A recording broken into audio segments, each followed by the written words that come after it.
Je présente le modérateur de la séance, professeur Legourgue.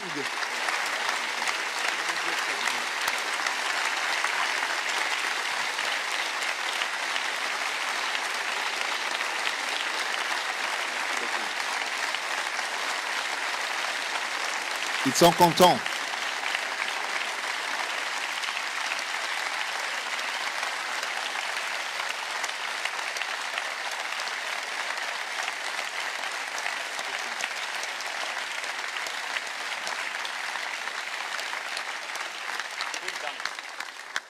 Vielen Dank. Merci beaucoup. Merci, Monsieur le Président. Merci à vous. Je suis à vous. Bonjour, Monsieur le Président. Je suis Julien Lesgourgue. Je suis professeur de cosmologie ici à l'Université d'Aix-la-Chapelle. J'ai le grand honneur d'être le modérateur de ce débat sur l'Europe. Dès que vous le souhaiterez, je suis prêt à solliciter les questions des étudiants, à moins que vous ne souhaitiez avant dire quelques mots. Simplement pour vous dire bonjour, vous remercier de cet accueil formidable.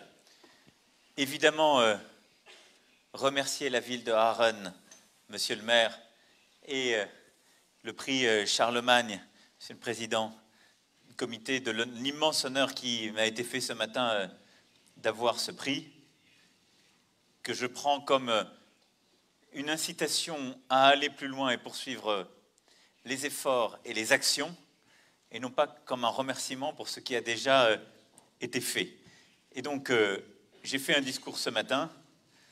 Je pense que le mieux est que maintenant nous débattions de manière très libre et que je réponde à toutes vos questions. En tout cas, merci pour votre accueil et je suis très heureux d'être parmi vous cet après-midi. Très heureux.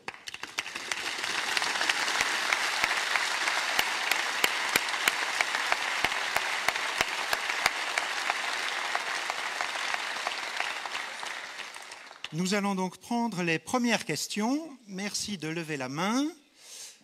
Alors, mademoiselle, ensuite monsieur et mademoiselle.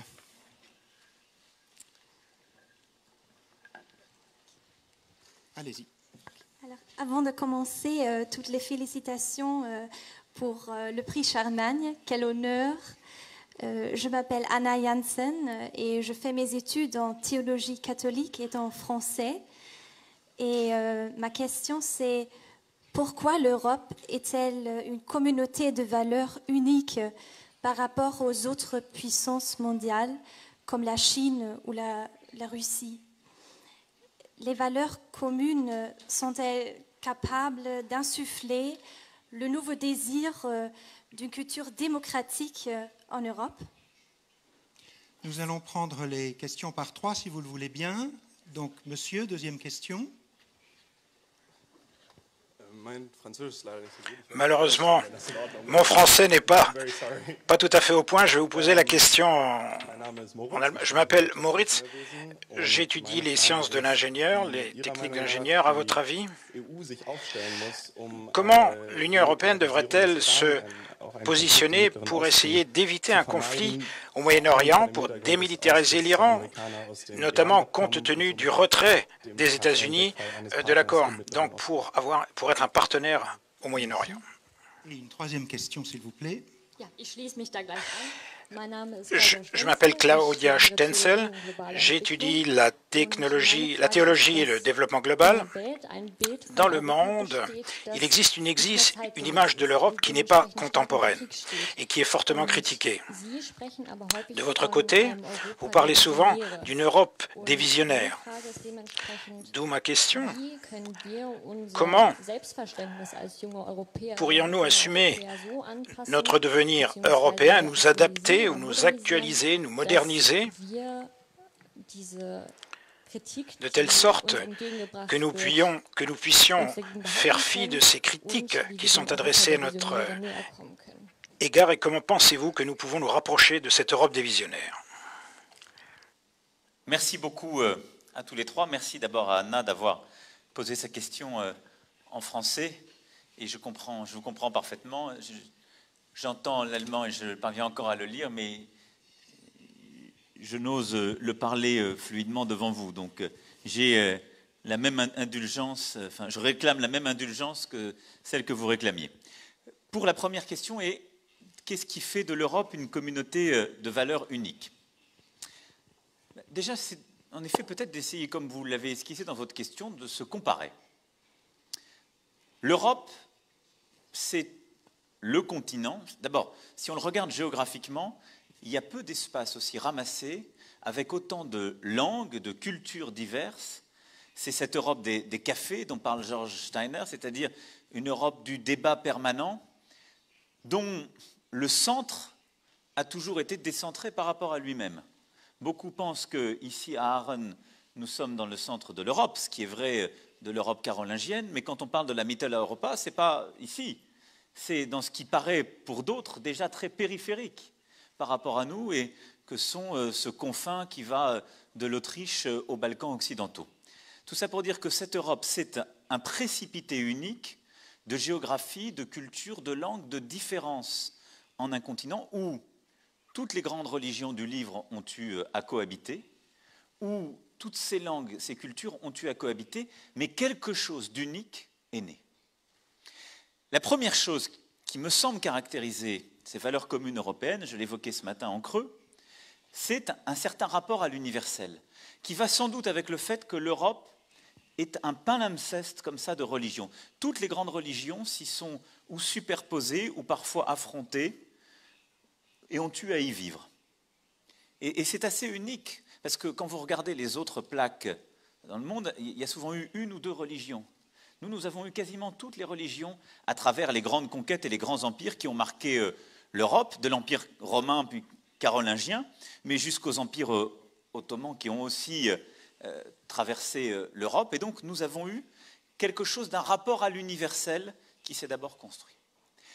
Ensuite, l'Europe, c'est le continent des Lumières. Et les Lumières existent avant les Lumières. La paix en Europe se fait dans ces religions parce qu'il y a des gens comme Erasme qui savent trouver justement, réarticuler une forme d'universel raisonnable pour réussir à vivre avec ces différences de religion.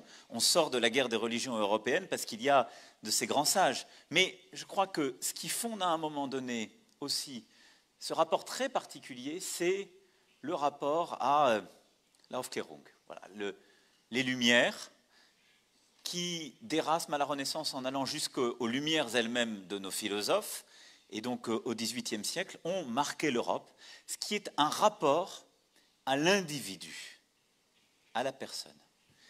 Et c'est là où j'en viens à peut-être ce qui est à mes yeux la quintessence, l'essentiel de l'Europe et de nos valeurs, c'est un attachement unique à la liberté et à l'égalité. Et donc aux droits propres aux individus. La Chine pense un rapport à l'égalité, organisé dans une collectivité étatique. Elle ne pense pas du tout comme nous le rapport à la liberté. Pas du tout. Ni les libertés d'opinion, ni les libertés relatives aux droits de l'homme, etc. Les États-Unis d'Amérique, notre allié historique, ont un rapport à la liberté et aux libertés individuelles très fort, porté dans leur constitution. Mais ils ont une tolérance aux inégalités, aux injustices, qui n'a rien d'européen. L'Europe a donc, à partir du XVIIIe siècle, cette espèce de matrice unique qui est cet équilibre entre la liberté et l'égalité. Et c'est ce qui fait qu'en Europe, on va créer cette espèce de triangle magique qui est l'émergence de démocratie, qui est le développement de toutes les libertés, des droits individuels, des droits de la société qui accompagnent la démocratie et qui constituent un progrès constant pour les individus dans la démocratie, et qui est une émancipation par l'école et les droits dans la société et l'égalité des droits vers laquelle on doit constamment tendre. Et je rends ici hommage à ce concept, je dirais, synthétisé par l'Allemagne du XXe siècle, mais une économie sociale de marché, c'est-à-dire un équilibre des rapports marchands dans la société, où il y a une liberté des échanges, mais également certains équilibres qui sont faits, un dialogue social dans l'entreprise. Vous n'avez nulle part ailleurs cela, à ce point. Et vous le voyez, c'est un fil qui se tire depuis les tout débuts de l'Europe jusqu'à aujourd'hui. Et donc pour moi, ces valeurs fondamentales, c'est vraiment celle-ci de liberté, de justice sociale, d'accès à l'universel. J'en rajouterai une dernière qui est cette adhésion à la culture et l'intelligence dont l'Europe a besoin pour elle-même et qui est, je crois, consubstantielle de son identité propre. On en reparlera sans doute dans le débat. Et c'est ce qui fait que l'Europe s'est toujours pensée dans un dedans-dehors. Vous parliez de la Russie. La Russie n'a pas le même rapport que nous à la démocratie. Elle n'a au fond jamais vraiment connu les mêmes expériences démocratiques que nous. Mais la Russie a quelque chose à voir avec l'Europe. Le général de Gaulle parlait de l'Europe de l'Atlantique à l'Oural, parce qu'elle a quelque chose à voir avec l'imaginaire européen et la culture européenne. Elle a quelque chose à voir de ce qui nous émeut. Et ça fait partie aussi de ces valeurs.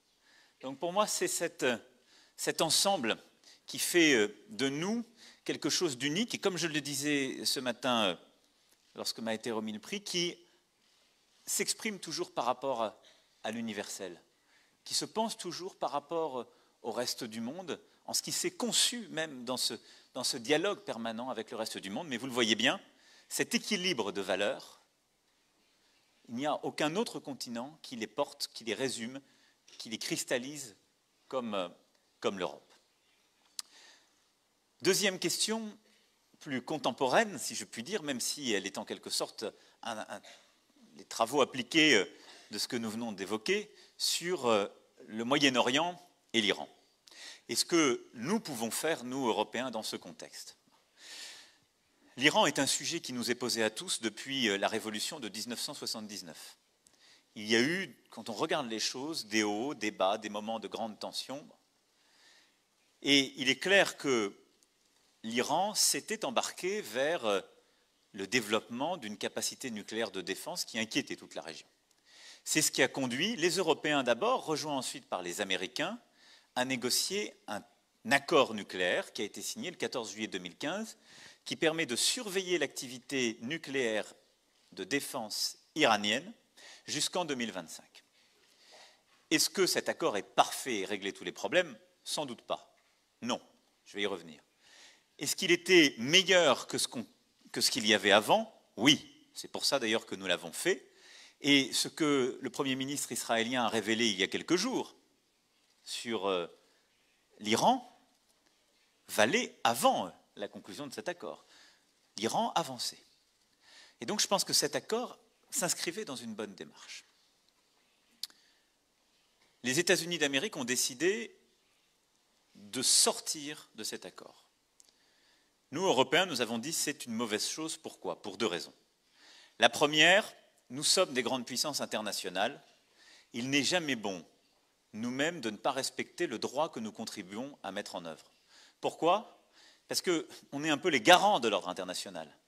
Comment aller expliquer à des puissances qui peuvent être parfois brutales, violentes, qui ne respectent pas le droit international, suivez mon exemple et vous respectez-le quand nous ne le respectons pas? Donc, sur le principe, cette démarche ne va pas dans le bon sens. Ensuite, parce qu'elle nous fait courir le risque que l'Iran reprenne ses activités. Et donc qu'il y ait un recul par rapport à ce qu'on avait obtenu en juillet 2015. Aussi, pour moi, dans cette période, l'Europe doit pouvoir travailler sur deux axes complémentaires. Le premier axe, c'est celui de la stabilité et d'éviter toute escalade. C'est-à-dire de dire, nous sommes signataires, nous restons. Et on demande à l'Iran de rester aussi dans l'accord et donc de ne pas reprendre. Et donc n'abandonnons pas ce que nous avons fait il y a maintenant près de 3 ans. Et évitons toute escalade. Malheureusement, la nuit dernière, vous avez encore vu qu'il y avait eu des tirs entre Iran et Israël. Le risque est une escalade, une montée en tension. Soyons très vigilants pour éviter cette montée en tension. C'est le message que j'ai passé hier après-midi au président Rouhani lorsque je l'ai eu. C'est le message que je passerai au Premier ministre Netanyahou, au président Poutine, qui, dans ses déclarations de ces derniers jours, semble partager cet objectif de stabilité à court terme et éviter toute escalade. Le deuxième axe sur lequel nous devons travailler, c'est celui que j'avais un peu proposé en septembre dernier aux Nations Unies et que j'ai peut-être ouvert plus résolument à Washington il y a quelques semaines, en anticipation de malheureusement ce qui allait se passer. Parce que beaucoup disaient, vous voyez, on n'arrive pas à convaincre le président Trump. Ça fait 1 an, je connais maintenant le président Trump. J'ai beaucoup de respect pour lui. On sait que nous avons une relation chaleureuse. Enfin, une relation chaleureuse n'est pas une relation de magicien. Quand il dit quelque chose en campagne, il le fait. Il l'a fait sur l'accord de Paris, il le fait sur l'accord iranien. Donc, j'avais compris qu'il allait le faire. Et j'ai dit, nous, on peut travailler sur quelque chose, c'est pour moi le deuxième axe, de plus large. Je prends Israël, l'Arabie Saoudite, les États-Unis au mot. Ils nous disent l'accord de 2015 sur le nucléaire n'est pas suffisant. Chiche, travaillons sur quelque chose de plus large. Et c'est vrai qu'il y a des menaces collectives. Mais donnons une visibilité à l'Iran sur ce que nous sommes prêts à faire aussi si on va au bout de cette négociation. Et c'est la même chose que j'ai dit au président Rouhani. Et moi, je pense qu'il y a 4 sujets sur lesquels on peut avancer. Le premier, c'est le nucléaire actuel, ce qu'on avait dans l'accord de 2015, qu'il ne faut pas abandonner. Le deuxième, c'est de s'assurer que dans la durée, l'Iran n'aura jamais la bombe nucléaire, et donc la situation d'après 2025. Le troisième sujet, c'est ce qu'on appelle l'activité balistique de l'Iran dans la région, c'est-à-dire la menace qu'elle fait porter sur certains de nos alliés ou des pays voisins qui n'étaient pas signataires, qui n'étaient même pas dans la négociation de l'accord nucléaire. Mais je pense à Israël, je pense à l'Arabie Saoudite et à plusieurs autres dans la région voisine. Et le quatrième sujet, c'est la stratégie régionale iranienne qui est volontariste et qui, d'ailleurs, depuis 2015, est devenue de plus en plus menaçante pour beaucoup. C'est la présence de l'Iran ou de milices pro-iraniennes en Irak, en Syrie, au Yémen, mais également sa présence au Liban. Et donc, il faut qu'on ait un dialogue stratégique sur ces sujets et avoir en bonne foi une avancée qui permette d'encadrer la présence régionale de l'Iran. Sur ces 4 sujets, entamons dès maintenant la négociation pour préparer le prochain cadre d'accord. Ma conviction, c'est que cet accord, s'il est voulu, porté par la nouvelle administration américaine, il sera en quelque sorte dépollué de ce qu'elle lui reproche, qui est d'avoir été un accord négocié par les prédécesseurs. C'est de la vie politique intérieure aux États-Unis, mais c'est comme ça. Et l'autre avantage, c'est qu'on aura quelque chose qui permet de prendre en compte l'ensemble des sujets régionaux et de travailler dans la durée à l'équilibre du Proche et Moyen-Orient. C'est là que je vois le rôle des Européens, et je pense que nous avons une crédibilité, en tout cas moi depuis que je suis élu, j'ai installé la diplomatie française dans cette stratégie, c'est que nous parlons à toutes les parties, nous parlons à tous les alliés régionaux, et nous avons la possibilité d'assurer ce cadre qui est le seul cadre stable. Si ça n'est pas ça, ce sera la montée des tensions. Donc travail à court terme pour garder ce qu'on a et travail sur le moyen terme pour compléter ça d'un accord plus large sur ces 4 sujets. On va passer par des phases de tension, il faut être lucide. Elles sont alimentées par les uns et les autres. Certains y ont intérêt sur le plan de leur politique intérieure. Je crois que nous, il faut qu'on s'attache à continuer à parler à tout le monde, à donner des garanties, à faciliter les choses pour la stabilité et la paix au Moyen-Orient, mais qu'on ne lâche pas ce travail indispensable de la construction d'un accord plus large tel que nous l'avons proposé. Claudia, sur votre dernière question et à la fois l'image critiquée et l'image de visionnaire de l'Europe. D'abord, ça n'est pas vrai que l'Europe est toujours critiquée. Je pense que nous sommes habitués à nos propres débats. Et donc, on est habitué à se critiquer nous-mêmes et à être pris dans nos débats critiques sur l'Europe. Mais il suffit de voyager pour voir que l'Europe, elle continue à être admirée, enviée, et qu'il y a même un désir d'Europe. Donc je pense que ça, c'est toujours un défaut que nous avons constamment. Il est indispensable qu'on ait en permanence des débats démocratiques. Nos sociétés ont ce goût, et c'est vital pour nous. Mais ces différences de sensibilité qu'on exprime, ces critiques, ces insatisfactions, ne doivent pas nous faire oublier notre place dans le monde. Et l'Europe, elle s'affaiblit quand elle se regarde le nombril en quelque sorte et qu'elle ne fait que regarder ces petites différences. J'étais la semaine dernière dans le Pacifique. En Australie, il y a un désir d'Europe. L'Australie nous regarde en disant « nous sommes dans le Commonwealth, mais la Grande-Bretagne quitte l'Europe, ce qui est une source d'angoisse. » À un moment où la Chine est de plus en plus hégémonique dans le Pacifique, et les États-Unis leur ont tourné le dos en refusant l'accord sur le climat et l'accord commercial qui avait été signé. Et ils veulent plus d'Europe. Ils s'intéressent à l'Europe. Et ils ne sont pas dans la critique. Et partout où je vais, je sens, je vois, je mesure un vrai désir d'Europe et d'une Europe qui s'assume, parle d'une même voix et propose. Et ça, je crois que, surtout pour votre génération, il ne faut pas penser que c'est fini.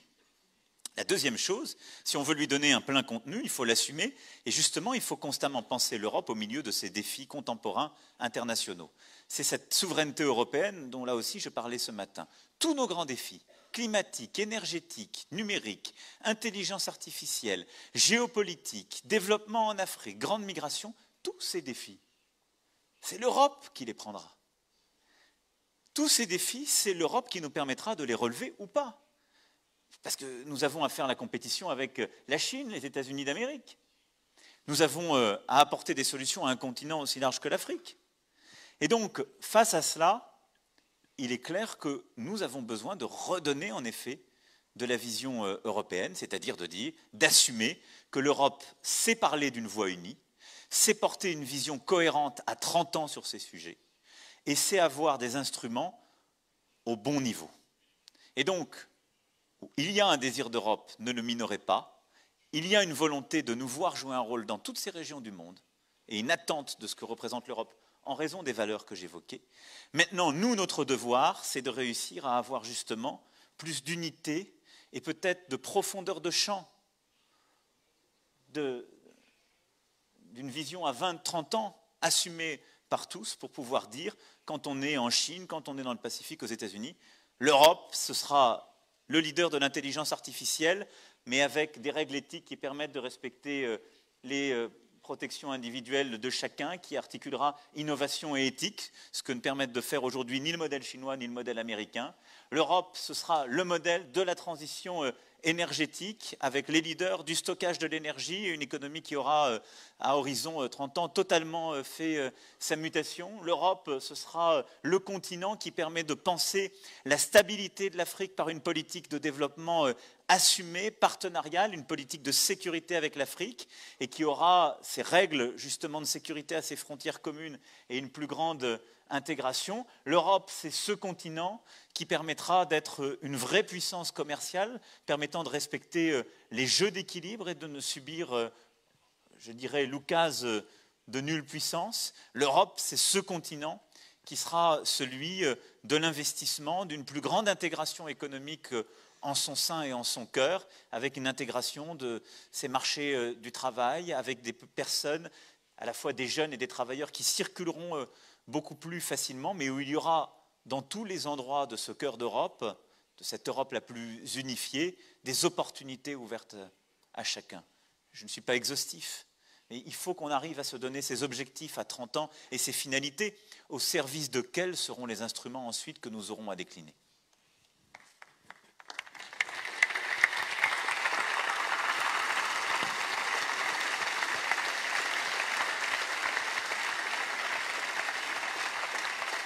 Merci, Monsieur le Président. Nous allons prendre 3 nouvelles questions et puisque nous sommes dans une université, si vous le voulez bien, je propose quelques questions, plutôt sur les questions d'enseignement supérieur en Europe.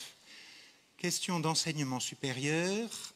Alors, je vois Monsieur en rose, là-bas, Mademoiselle en dessous, et puis Monsieur à côté. Merci de vous rapprocher du micro rapidement.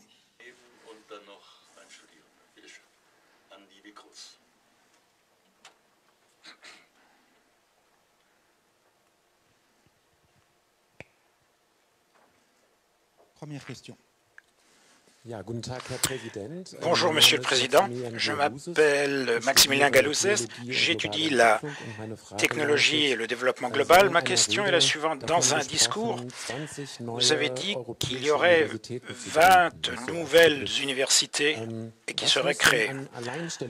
Alors, quel est le signe distinctif de ces universités pour pouvoir être concurrentielles, compétitives au niveau global pour se démarquer par rapport aux États-Unis, à l'Asie?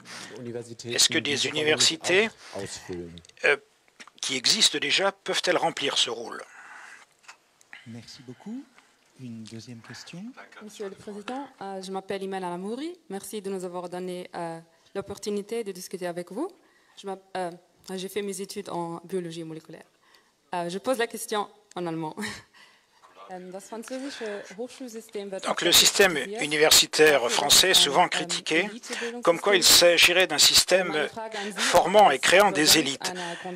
Vous, en tant que diplômé d'une grande école, l'ENA, dans le contexte européen, est-ce que la formation universitaire doit-elle être là pour former des élites, ou bien est-ce qu'elle doit plutôt s'orienter en fonction du principe d'égalité des chances et être plus accessible à tous? Bonjour Monsieur le Président, je m'appelle Frédéric, je fais mes études en sciences humaines et voilà, je vais tout d'abord initier ma question.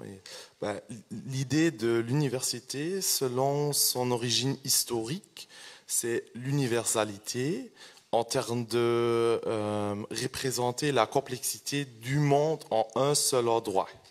Et selon cette idée-là, il existe des coopérations ou des projets comme Erasmus.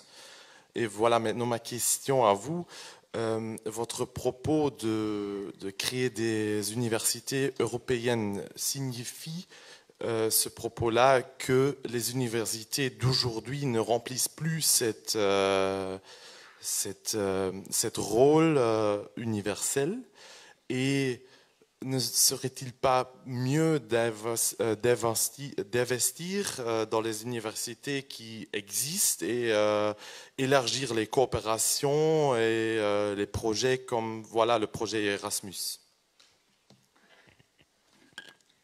Merci beaucoup. Je vais me permettre de regrouper, de répondre à la première et troisième question qui sont voisines et se complètent, et je viendrai ensuite à la deuxième qui touche plus le système français et le sujet de, en effet, la formation des élites et l'égalité des chances. Je veux d'abord clarifier ce qu'est le projet, la proposition d'université européenne. Il ne s'agit pas d'ouvrir ou d'investir dans des murs dans une nouvelle université qui sortirait de nulle part et sur laquelle on dirait « ceci est une université européenne ». Mais c'est de conduire nos universités existantes à bâtir ce que certaines ont commencé à faire, mais de manière encore imparfaite, insuffisante et définitivement incomplète, mais de vraiment bâtir des vrais programmes, des vraies formations totalement européennes. L'idée est que votre université puisse bâtir avec Rome, Madrid, Strasbourg, telle ou telle autre, Bratislava ou telle autre, toutes celles qui seront candidates. Et il faut que ça ait une logique disciplinaire, une logique qui est portée par à la fois les enseignants, les chercheurs et les étudiants, des vrais cursus européens, où on passerait 6 mois ou 1 an dans tel site universitaire et un autre dans tel autre. Et donc, pour répondre en particulier à la troisième question, l'idée n'est pas de mettre de l'argent dans de nouvelles universités qui sortiront de terre, même si dans plusieurs de nos pays, il faut continuer à construire et il y a une démographie qui fait qu'on a de plus en plus d'étudiants et il faut s'en féliciter. L'idée est de vraiment bâtir de vraies universités européennes et des cycles européens en regroupant les universités actuelles sur la base du volontariat et en déployant ces premières initiatives communes qui ont commencé à être prises. Dès cette rentrée, on aura des premiers cycles et des prémices d'universités qui verront le jour. J'ai en effet donné cet objectif qui me semble totalement atteignable d'une vingtaine, de 20 à horizon 2024. Mais l'idée, c'est vraiment de créer le cœur même de la promesse universitaire que vous avez rappelée, c'est-à-dire des lieux d'universel au sein de l'Europe, mais qui auraient plusieurs sites. De la même façon que d'ailleurs dans nos pays, les universités peuvent avoir plusieurs sites d'enseignement. Il y aurait une université basée sur le partenariat de 3 ou 4 sites universitaires européens pour tel ou tel cycle de philosophie, de mathématiques ou autre. D'abord, je crois que c'est vraiment fidèle à l'idée de ce qu'est l'université et cette capacité à tenir l'universel dans des lieux conjoints. Ensuite, parce que c'est ce qui me semble aller au bout d'une communauté de vues, d'intérêts, de pensées que à la fois des enseignants et des étudiants pourraient avoir. Et enfin, c'est ce qui, par rapport à la première question, me paraît vraiment répondre au défi qui est le nôtre dans la compétition internationale, c'est-à-dire d'être à la taille critique. Aujourd'hui, qu'est-ce qui fait que dans beaucoup de classements, des universités américaines ou chinoises sont très hautes? C'est leur taille et c'est qu'elles offrent des opportunités d'accès à un marché, à des perspectives dans le monde académique ou le monde de l'entreprise qui sont à la taille des États-Unis d'Amérique ou de la Chine. Nous devons avoir des universités qui permettent d'accéder, pour vous, à un vrai marché intégré du travail européen ou de la recherche ou de l'enseignement supérieur. Et la condition pour le parachever, c'est qu'on soit beaucoup plus intégré dans notre système universitaire. Si, je dis, on crée ces universités européennes, la mobilité des enseignants-chercheurs, des chercheurs, de toutes celles et ceux qui construisent leur carrière, ne se fera plus à l'intérieur d'un système national ou parfois même d'une seule université, mais à travers ces réseaux. Elle sera donc par définition beaucoup plus européenne. Les publications qu'on arrivera à y créer, les talents qu'on arrivera à y attirer seront beaucoup plus forts. Et donc, on mobilise une masse critique qui est beaucoup plus importante. Et je crois par rapport à la Chine, aux États-Unis d'Amérique, on arrive à créer, à partir de l'existant, mais en le mettant davantage en réseau, en construisant une stratégie commune, quelque chose qui, encore une fois, place l'Europe au bon niveau d'ambition. Et c'est pour moi très complémentaire avec Erasmus, dont j'ai souhaité renforcer les ambitions, aussi bien pour ce qui est de l'enseignement supérieur que pour les filières d'apprentissage. Erasmus, c'est la mobilité individuelle. C'est ce qui vous permet, pendant un cycle scolaire, d'aller ailleurs. Mais Erasmus ne vous donne pas forcément un diplôme européen. Elle n'intègre pas vos systèmes d'enseignement supérieur et de recherche.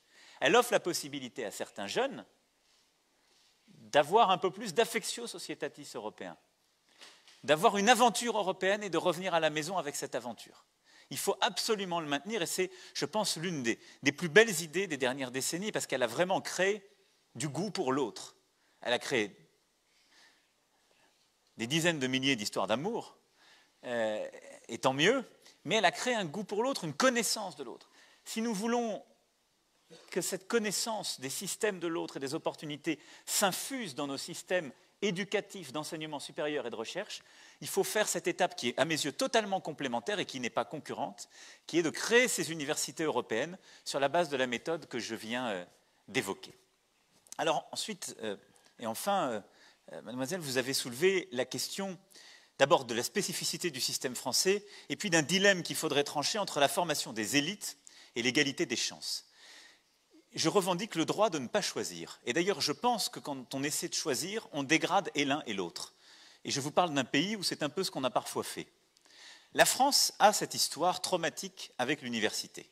Je ne suis pas là pour vous raconter les spécificités de chaque système, mais il se trouve que la France, quand elle a eu à inventer de l'excellence dans son pays, l'a toujours fait à côté de l'université. Ça a été le Collège de France au moment de la Renaissance. Dans les autres pays européens, on a dit que ce sera au cœur de l'université. Nous, on a créé quelque chose qui était à part, qui s'appelait le Collège de France. Après, dans le système napoléonien, on a créé en effet les grandes écoles, d'abord d'ingénieurs, puis au XXe siècle de hauts fonctionnaires, à part de l'université. Et on a fait pareil et donc avec les classes préparatoires. Et c'est un peu pareil pour la recherche. Le XXe siècle français a été marqué par des grands organismes de recherche qui, quand il a fallu faire de la grande recherche, ont voulu la construire à côté de l'université. Le CNRS, le CEA, l'INSERM. Et donc, l'histoire de la connaissance en France s'est toujours faite comme ça, à côté. Parce que, je vole cette formule à un philosophe et anthropologue français, M. Diribarne, la France est un pays aristocratique égalitaire. Nous avons la fascination pour l'égalité, mais nous adorons les règles aristocratiques. Et donc, si on peut avoir des systèmes d'élite très identifiés, c'est bien. Et on veut les deux. Mais il ne faut pas se tromper. Tous les autres systèmes qui ont construit sur la base du modèle universitaire leur propre fonctionnement, ils ont aussi créé de la sélection et ils ont aussi créé de la formation d'élite. En faisant de la sélection par les diplômes, en faisant de la sélection par des filières ou des prérequis, en faisant dans certains autres pays européens de la sélection par l'argent et les fees qu'on payait. Donc le système français a ses spécificités, mais il ne faut pas être naïf. Ce n'est pas parce qu'il y a une université comme modèle unique qu'il n'y a pas de sélection et que c'est un grand tout pour le reste. On a toujours sélectionné des élites parce qu'on a toujours eu besoin de gens qui ensuite sortaient à des postes de responsabilité et qui allaient ou faire la meilleure recherche, le meilleur enseignement, entraîner les autres. Et le tout étant que ce soit lié au mérite. Ce à quoi nous devons être collectivement attachés, c'est que nos mécanismes de sélection soit lié au mérite de chacun et ne soit pas de la reproduction sociale. Donc moi, ce que je déplore aujourd'hui dans le système français, c'est qu'il est encore trop la reproduction des origines. La France n'est pas le seul pays, c'est contre ça que nous sommes en train de nous battre. Ça commence dès la petite enfance. Ça veut dire qu'il faut investir davantage en termes éducatifs sur les jeunes qui viennent des milieux les plus défavorisés, parce que c'est eux qui ont le moins de chances d'avoir des performances scolaires.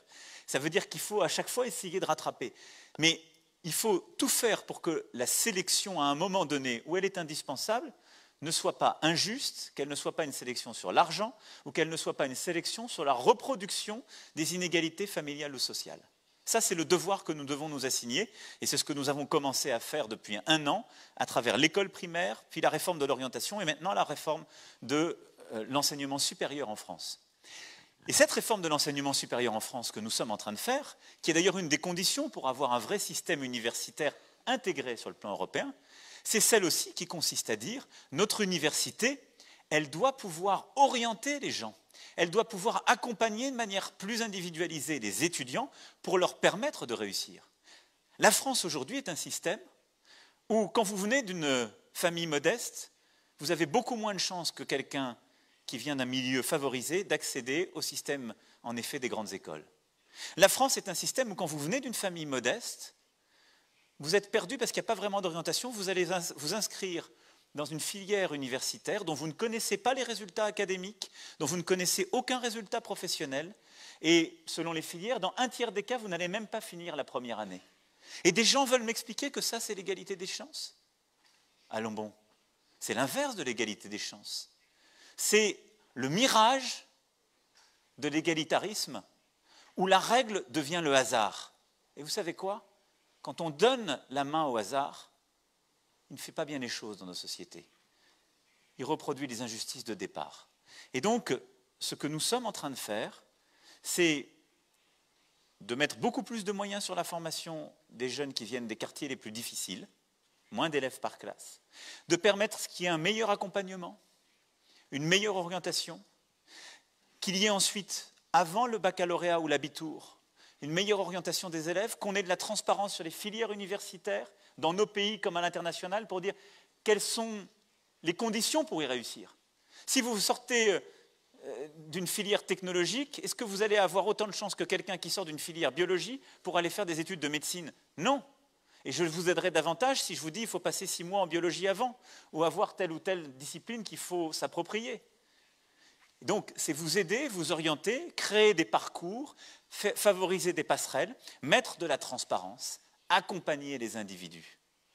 Et selon la filière que vous aurez choisie et en fonction des étapes, permettre une sélection pour que les meilleurs puissent accéder à des meilleurs postes en fonction de leurs mérites, de leurs talents qui auront été évalués par leurs pairs et leurs professeurs, et que d'autres puissent trouver un emploi, quelles que soient les filières retenues, filière académique comme apprentissage. Mais je vous le dis en toute sincérité, à vouloir dire on combat la formation des élites, on ne s'attache jamais bien à œuvrer pour l'égalité des chances. Œuvrer pour l'égalité des chances, c'est s'assurer qu'une personne, d'où qu'elle vienne dans la société, si elle en a la force, la volonté et les mérites, puisse accéder au plus haut. C'est l'émancipation, c'est la mobilité dans la société. C'est ça ce que doit permettre un système scolaire et universitaire, et c'est ça ce que nous sommes en train d'essayer de faire, ce que nous allons faire en France, et améliorer, mais c'est aussi cela ce que nous devons réussir à faire à travers l'Europe.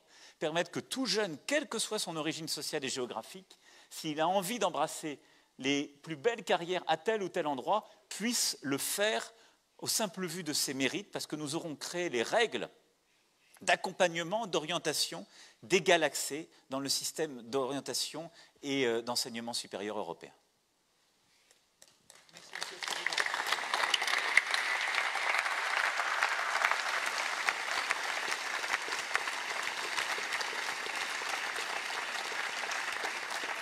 Nous allons maintenant prendre quelques questions autour de la scène et je demande au micro de se rapprocher de la scène. Alors, par exemple, monsieur, mademoiselle et, si vous le voulez bien, monsieur.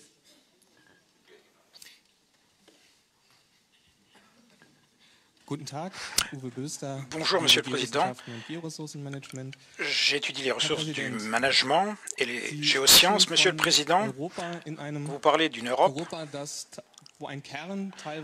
avec un noyau où il y a un certain nombre de thèmes qui gravitent autour. Donc, on devrait pouvoir y accéder plus rapidement. Alors, j'aimerais savoir quelle est votre vision de ces différentes vitesses, comment peut-on contrebalancer ces différentes vitesses. Comment se peut-il que certaines parties de l'Europe n'aient plus de perspective, par exemple? Bonjour, Monsieur le Président, je m'appelle Anita Ziegler.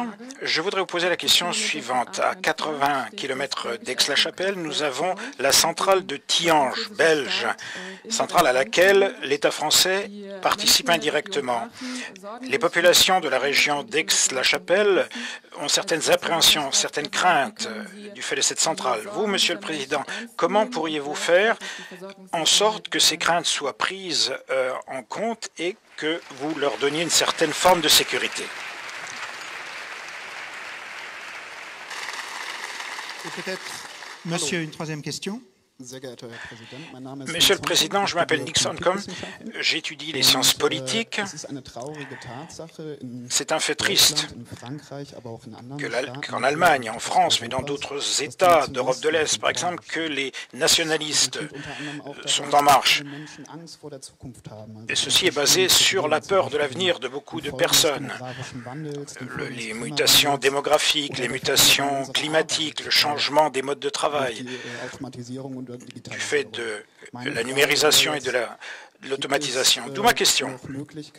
Existe-t-il des possibilités de changer les choses? Est-ce que la politique, dans le cadre de l'État national, peut-elle y réagir? Et que pensez-vous d'une république des régions?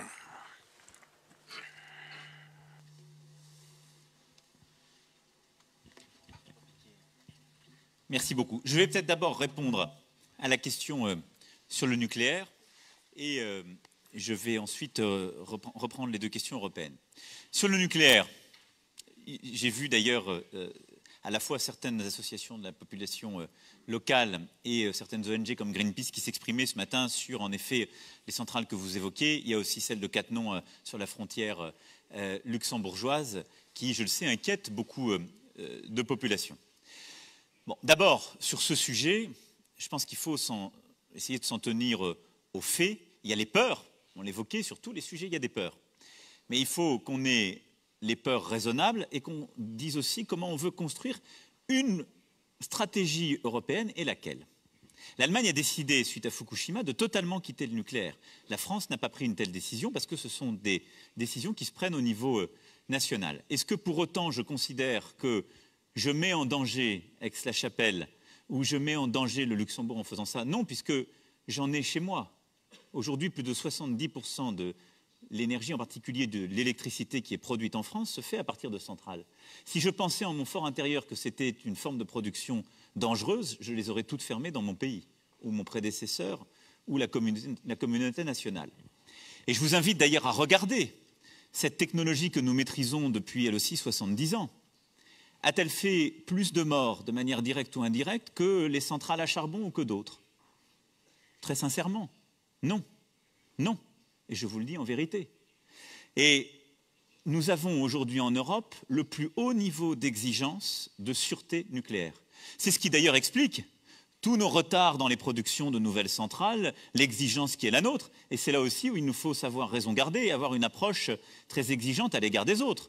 On laisse certaines grandes puissances internationales vendre leurs centrales avec des exigences de sûreté très basses.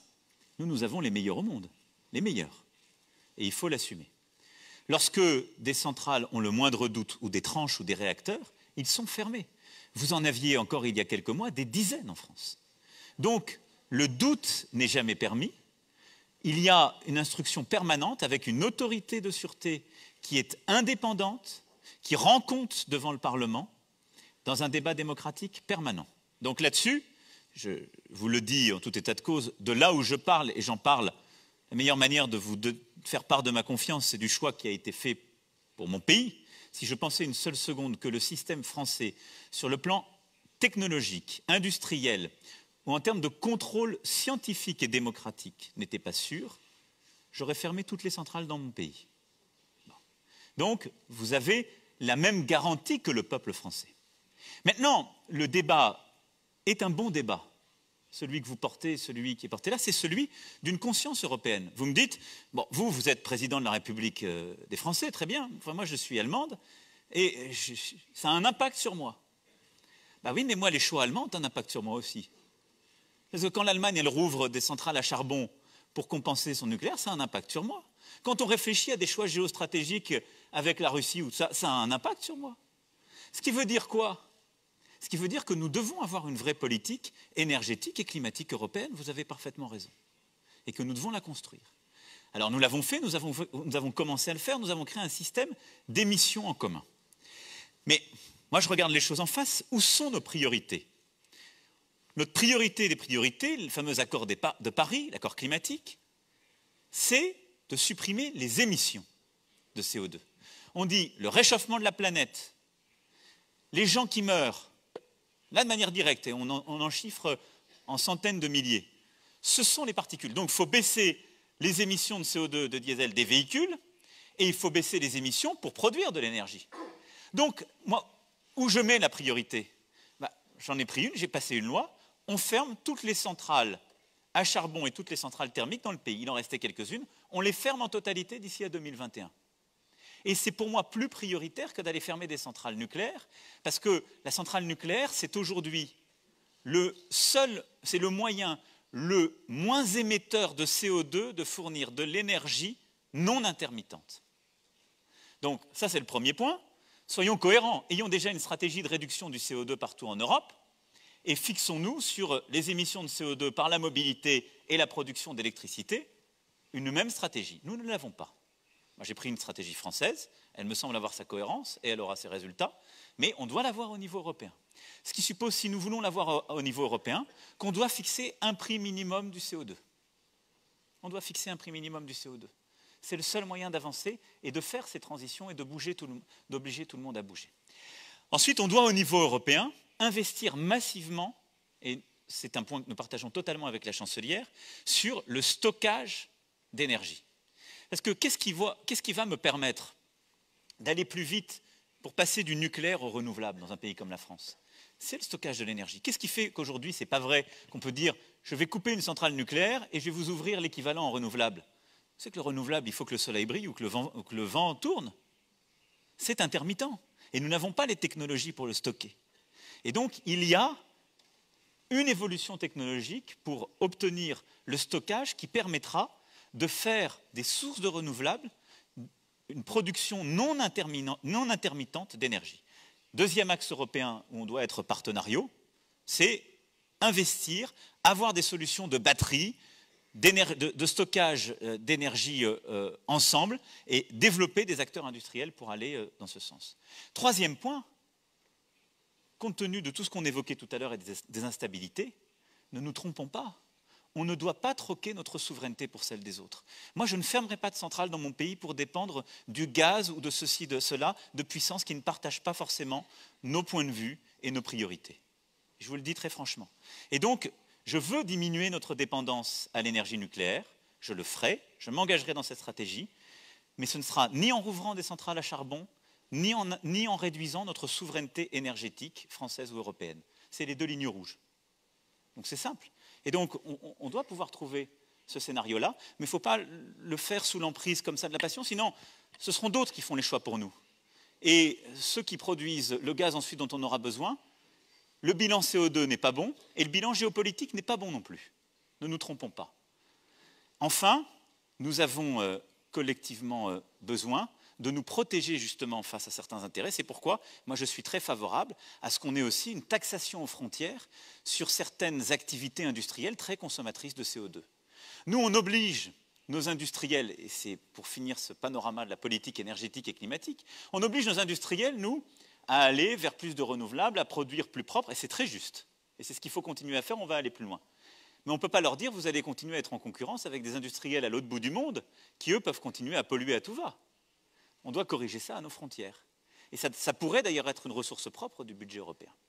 Donc, voilà ce que je voulais vous dire. Il ne faut pas avoir un discours de peur sur le nucléaire irrésolu. Moi, je vous garantis, de là où je suis, qu'on y met toutes les garanties technologiques, industrielles et démocratiques. Je suis d'ailleurs prêt à ce que l'autorité de sûreté nucléaire puisse avoir un dialogue très transparent et citoyen avec les associations, avec les collectivités territoriales, avec à la fois l'État et la ville, pour répondre à toutes les questions que vous vous posez ici. Et ce n'est pas parce que vous êtes de l'autre côté de la frontière que l'autorité de sûreté nucléaire française ne devrait pas vous répondre. Donc moi, je ferai tout ce que je peux faire, et tout ce que je dois faire, pour qu'il y ait ce débat démocratique alimenté, mais ça s'inscrit dans cette stratégie d'ensemble qui me semble être cohérente et à la mesure de nos objectifs à la fois climatiques et justement de santé publique. Pour ce qui est ensuite de vos deux questions sur l'Europe, ce que je propose n'est pas de laisser certains pays européens sans perspective. Je dis simplement qu'aujourd'hui, on le voit bien, nous n'arrivons plus à avoir des perspectives communes. On a réussi à, en quelque sorte, régler, je le disais ce matin, à chaque fois en faisant à la dernière seconde le plus petit pas suffisant pour régler qui la crise migratoire, qui la crise financière depuis 10 ans, mais on n'a pu redonner de grandes perspectives. Et pourquoi? Il faut bien se le dire, parce qu'on est trop nombreux autour de la table. On a instauré cette règle en étant à 28, demain 27, de fait de la règle de l'unanimité, même si on ne va pas au vote. On n'accepte plus d'avancer en ayant une grosse minorité de blocage. Et il y a eu, c'est comme ça que fonctionne le Conseil. Et donc les avancées sont pensées sur ce plan-là. La Commission peut avancer sur des choses. Elle a les règles communautarisées, elle n'a pas besoin en effet de ces règles de majorité. Le Parlement parfois arrive à faire des avancées, mais à la table du Conseil européen, et quand on regarde les États membres, nous n'arrivons pas aujourd'hui à redonner de la profondeur de champ, à redonner une vision à 5 ans, à 10 ans et à prendre ces bons risques. Ce qui veut dire que, et on le voit bien, on a besoin de redonner à la fois de la cohérence et de la vision. Moi, je ne veux pas ne pas donner de perspective, je veux redonner les perspectives premières à tous les pays de l'Union européenne. Si on regarde les choses depuis 10 ans, au fond depuis qu'on a un peu de recul sur l'élargissement, est-ce qu'on a amélioré la convergence entre Européens?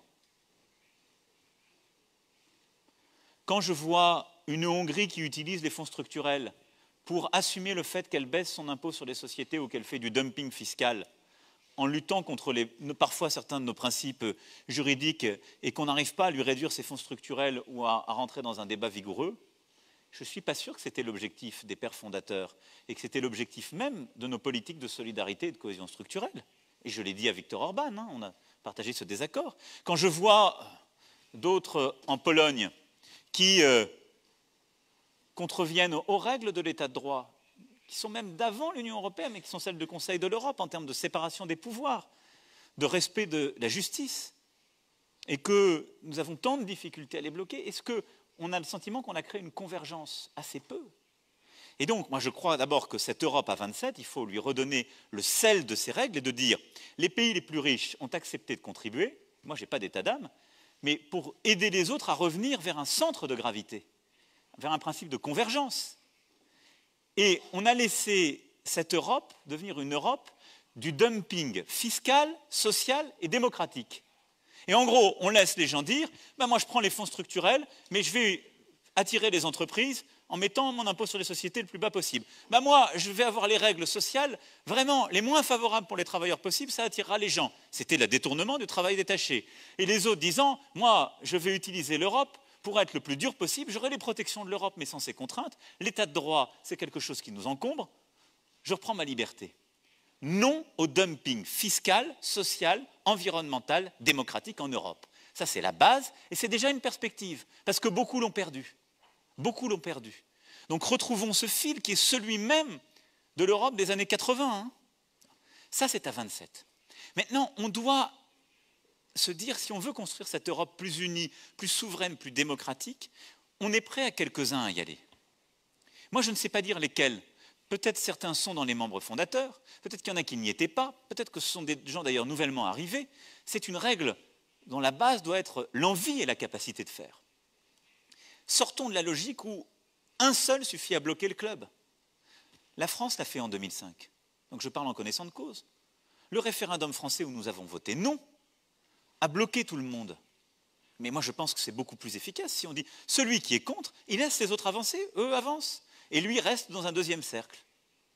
Et donc ça donne des perspectives, mais l'Europe n'a jamais avancé que comme ça. Je rappelle que nous avons avancé à deux au début. On a dit nous on est prêts à mettre ensemble ce par quoi nous nous sommes détruits jusque-là, le charbon et l'acier. On y va. Et puis étape par étape. Et puis avec le Benelux, et premier cercle, et puis les élargissements successifs. Parce qu'on a créé une dynamique de l'ambition qui a créé de l'envie. Quand il n'y a plus d'ambition, il n'y a plus d'envie. Quand on veut dire c'est un syndic de copropriété à la règle de l'unanimité, où il en suffit d'un qui bloque pour que plus personne n'avance, il n'y a plus de dynamique d'envie. Celui qui a le pouvoir, c'est celui qui doute. Donc, il est absolument nécessaire que ce noyau dur puisse construire une souveraineté plus intégrée, plus de solidarité, parce que cette Europe a besoin de solidarité, de transfert. Et je vais y revenir. Et de dire simplement à chaque fois, il y a deux règles. Il faut une règle qui est celui qui ne veut pas ne bloque pas ceux qui veulent avancer, mais la porte n'est jamais fermée si quelqu'un veut joindre le club et qu'il en a les moyens. Et à ce moment-là, on recrée une dynamique positive. Et donc c'est cette perspective sincère que je veux offrir à tous les pays européens. Et vous le voyez bien d'ailleurs, est-ce qu'on a rendu service à certaines opinions publiques ou certains pays avec l'élargissement tel qu'on l'a fait vivre? Enfin, regardez, votre collègue d'ailleurs l'a dit. Les nationalismes sont plus forts après l'élargissement. Donc, une Europe fatiguée, bureaucratique, qui ne propose plus, elle ne donne pas envie à des opinions publiques, même à la périphérie de l'Europe. Ça n'est pas vrai. Donc, il faut là aussi qu'on ait un discours de vérité. Et j'aurai le même, et je l'ai eu sur l'élargissement. Moi, je suis pour ancrer dans l'Europe les Balkans occidentaux. Je suis pour avoir une relation stratégique avec la Russie ou la Turquie. Donc, je suis pour leur donner des perspectives. Mais arrêtons l'hypocrisie. Ça ne marche pas à 28. On n'arrive plus à avancer. À 27, on aura beaucoup de mal. Est-ce qu'on va dire on va passer à 30 ou 32? Non, on a d'abord besoin de passer par cette phase de plus grande intégration. On a besoin de passer par une phase d'approfondissement démocratique, d'ambition, de souveraineté à quelques-uns, en donnant des perspectives sincères aux Balkans occidentaux, mais pas en leur disant on va commencer le mois prochain à vous intégrer. C'est ridicule, on leur ment. On leur ment. Il faut arrêter l'hypocrisie qu'on a avec la Turquie. Je l'ai dit, moi, en début d'année, là aussi, avec le président Erdogan. Je souhaite que la Turquie regarde l'Europe et ne se tourne pas vers le pire. Est-ce qu'on pense raisonnablement qu'on va rouvrir de nouveaux chapitres d'intégration avec la Turquie? Non, compte tenu des choix qui sont faits. On doit aussi être dans un dialogue exigeant, et exigeant avec nos propres principes. Ils sont en train plutôt de s'éloigner. Donc ayons une forme de stratégie de coopération dans la durée. Et avec la Russie, on doit réussir à redialoguer aussi pour que la Russie se tourne vers nous. Mais vous voyez, c'est ça, un noyau dur très intégré, mais toujours ouvert. Un deuxième cercle qui sera celui de la souveraineté numérique, énergétique, géopolitique et de migration. Un troisième cercle qui sera celui d'une union large, peut-être proche du Conseil européen, et un cercle de partenariat. Mais arrêtons de penser qu'il n'y a qu'un seul cercle fermé qui ne peut faire qu'un millimètre si tout le monde est d'accord à l'unanimité. Ça n'est pas l'esprit européen. Et ça n'est pas la promesse sur laquelle nous avons vécu. Donc j'assume cette Europe à plusieurs vitesses parce qu'elle l'est aujourd'hui à plusieurs vitesses. Il y a l'euro, il y a Schengen, elle est déjà à plusieurs vitesses. Mais ayons une Europe à plusieurs vitesses pour accélérer plutôt que pour reculer. En tout cas, c'est ce que je porte.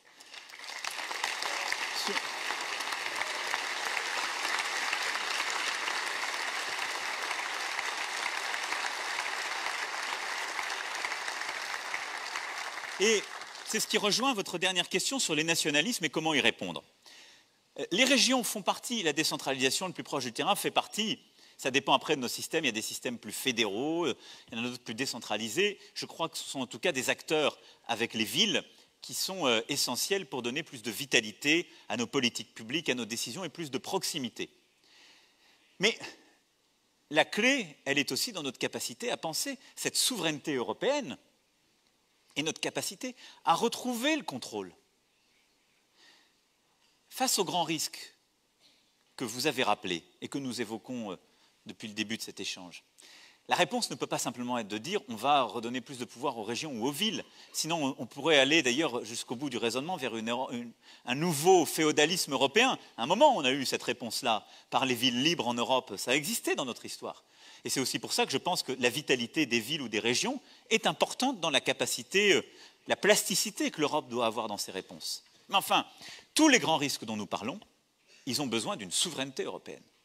Et il faut à la fois plus de proximité, mais il faut aussi qu'au niveau européen, et à quelques-uns qui sont prêts à le porter, on puisse, d'une même voix, parler sur les risques géopolitiques, énergétiques, climatiques, numériques, etc. Et ce n'est pas là en les mettant simplement au plus proche. Et donc, pour moi, la clé, elle est dans le tandem souveraineté-solidarité.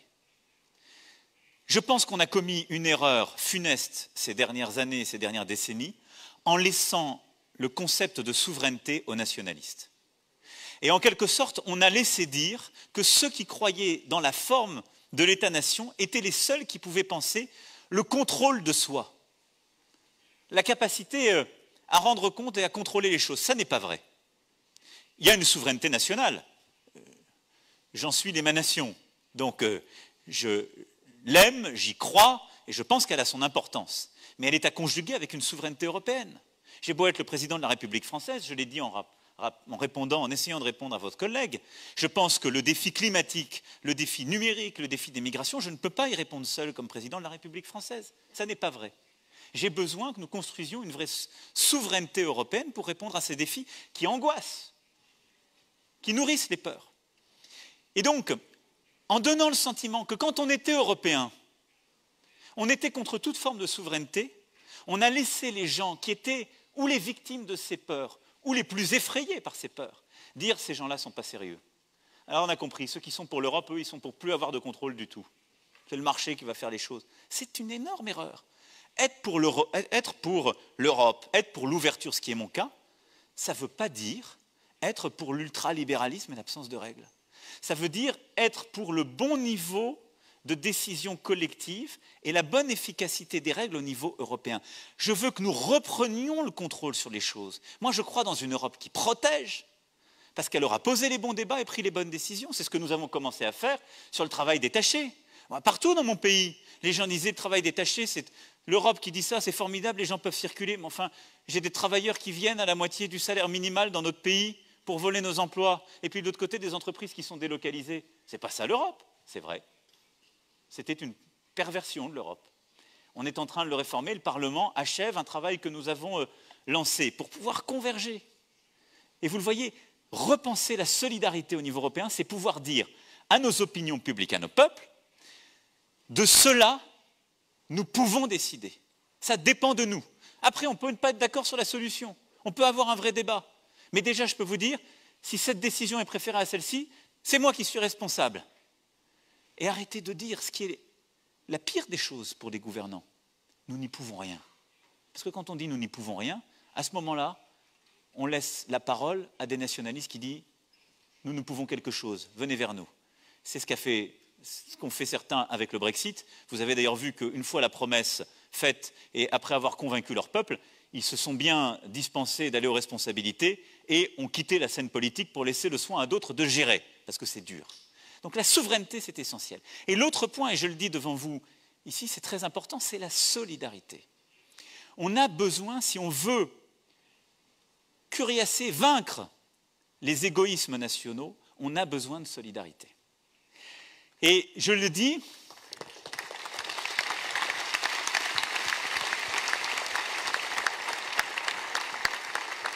je le sais bien, je le dis ce matin, depuis un pays où peut-être l'opinion commune allemande, et en tout cas ces dernières années, a souvent été de dire ils demandent la solidarité parce qu'ils veulent l'argent pour eux.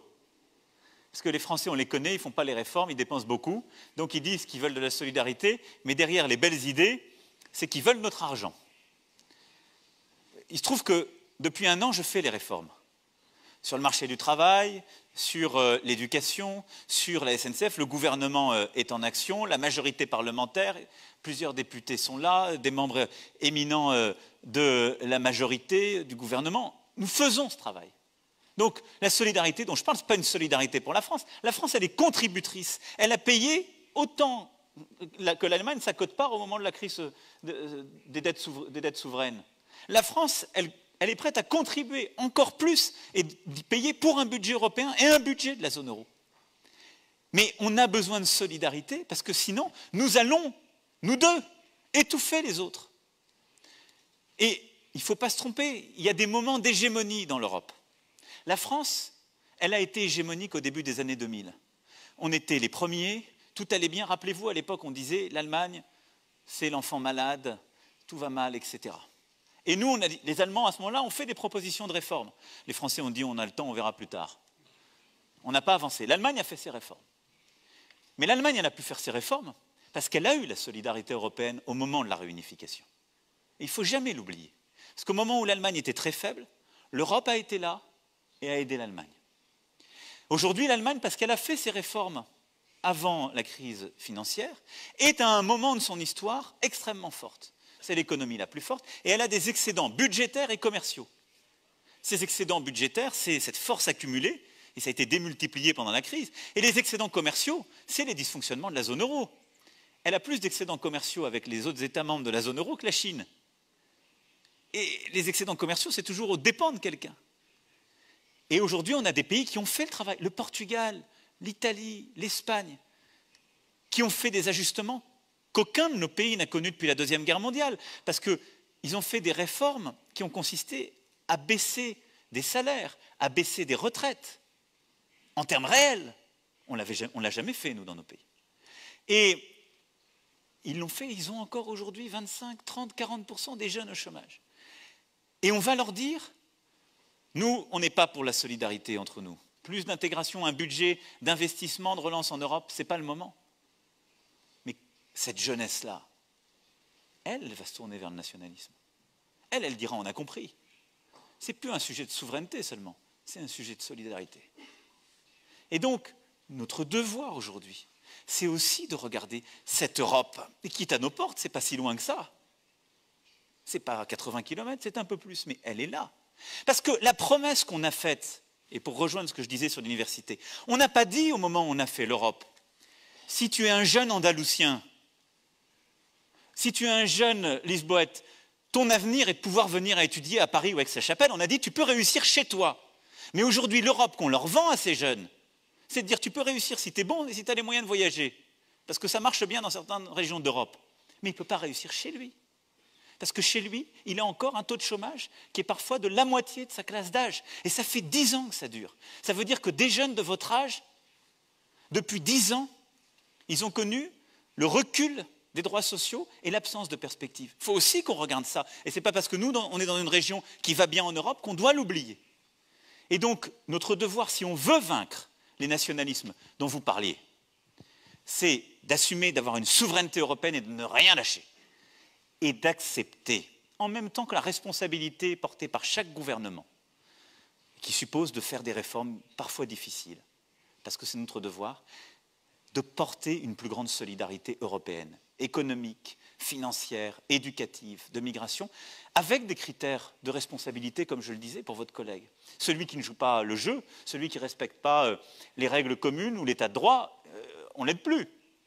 Mais il faut qu'on ait cette solidarité. Sinon, les nationalismes continueront à avancer. Et un dernier point, moi je rêve d'une Europe où ce ne seront pas les nationalistes qui seront en marche.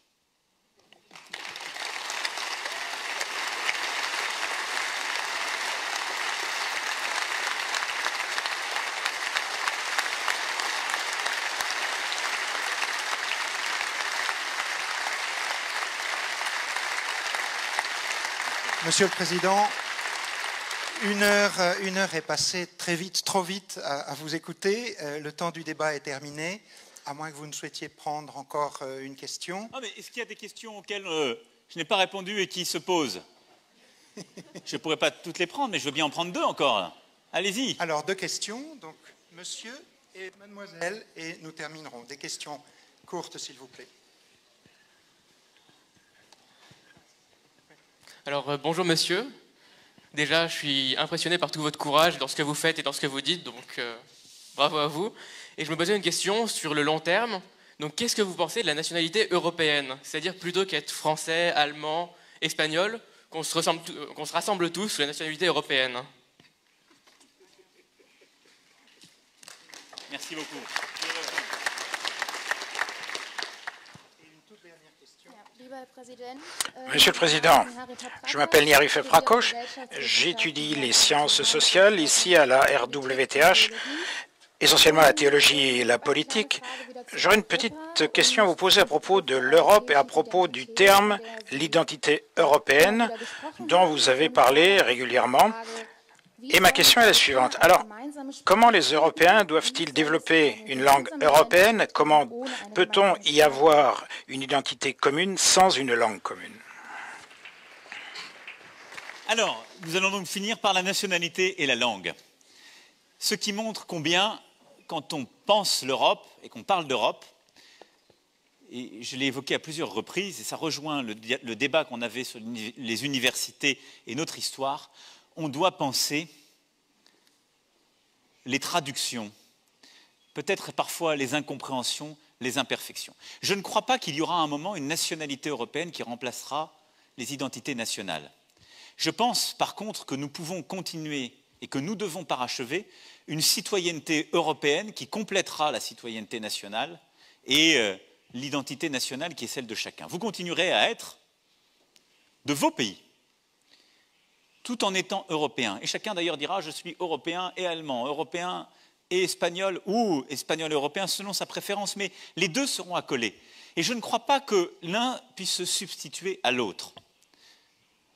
En France, j'ai théorisé le « en même temps ». Je crois qu'il a beaucoup de sens pour l'Europe et ça rend l'Europe plus forte. Je n'ai pas porté un projet stricto sensu fédéraliste européen. Parce que je ne crois pas à la suppression, justement, de certains choix souverains. Je pense que la souveraineté européenne, comme je le disais à vos collègues, elle vient ajouter quelque chose à la souveraineté nationale. Elle se conjugue avec elle. Elle lui apporte quelque chose en plus.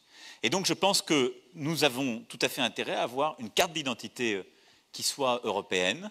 Nous avons intérêt à aller avoir vers ce qui constitue une citoyenneté, de renforcer le débat démocratique européen. Ce qui est attaché à la citoyenneté, c'est la capacité à émettre des droits, des préférences. C'est aussi pour ça que je voulais des élections européennes qui soient plus européennes, avec des vraies listes européennes et un débat où il y avait des têtes de liste européennes. Je pense que ça a beaucoup de sens, c'est ça, aller vers une citoyenneté plus européenne. Vous voyez que je préfère citoyenneté à nationalité, qui par étymologie renvoie plus à l'État-nation. Et donc je pense qu'on peut approfondir, améliorer une citoyenneté européenne qui est d'avoir une conscience commune. C'est le débat qu'on a eu sur le nucléaire. C'est de ne pas dire « ceci ne vous concerne pas parce que c'est de l'autre côté de la frontière ». Ça vous concerne totalement. C'est un débat citoyen. Il est européen.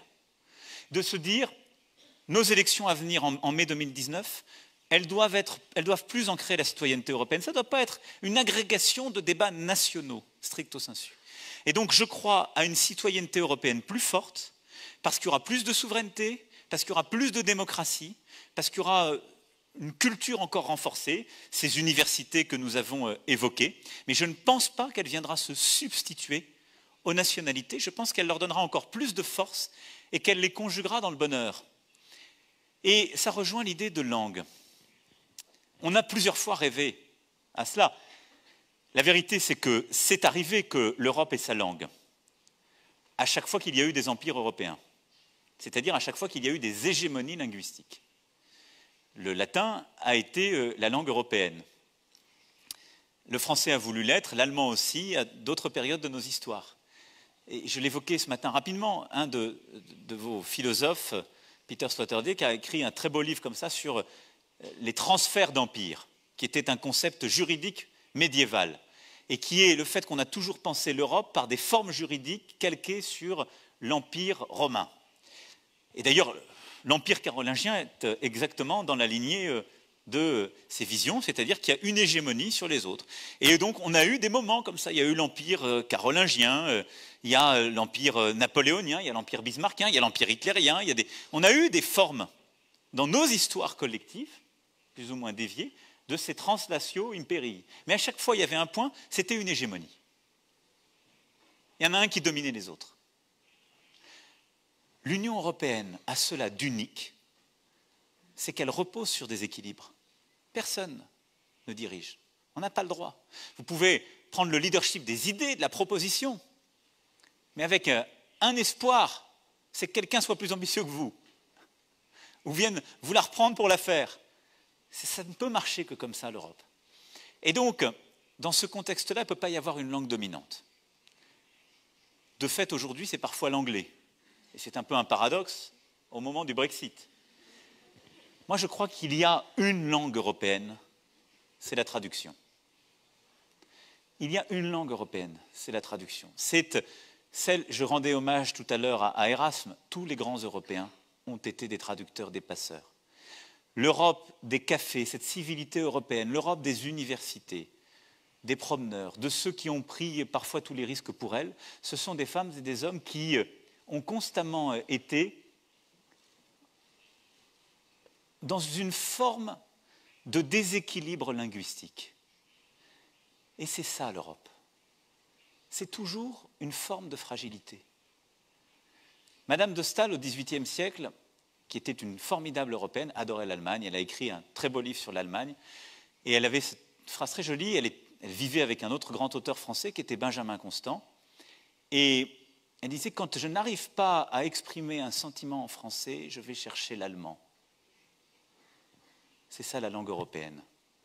C'est quand on n'arrive pas à dire quelque chose, peut-être dans sa langue maternelle, l'étrangeté familière d'une autre langue européenne qu'on a apprise, que ce soit l'anglais, l'espagnol, l'italien ou l'allemand, vous permet de le dire. Parce qu'elle vous a dit quelque chose de vous-même.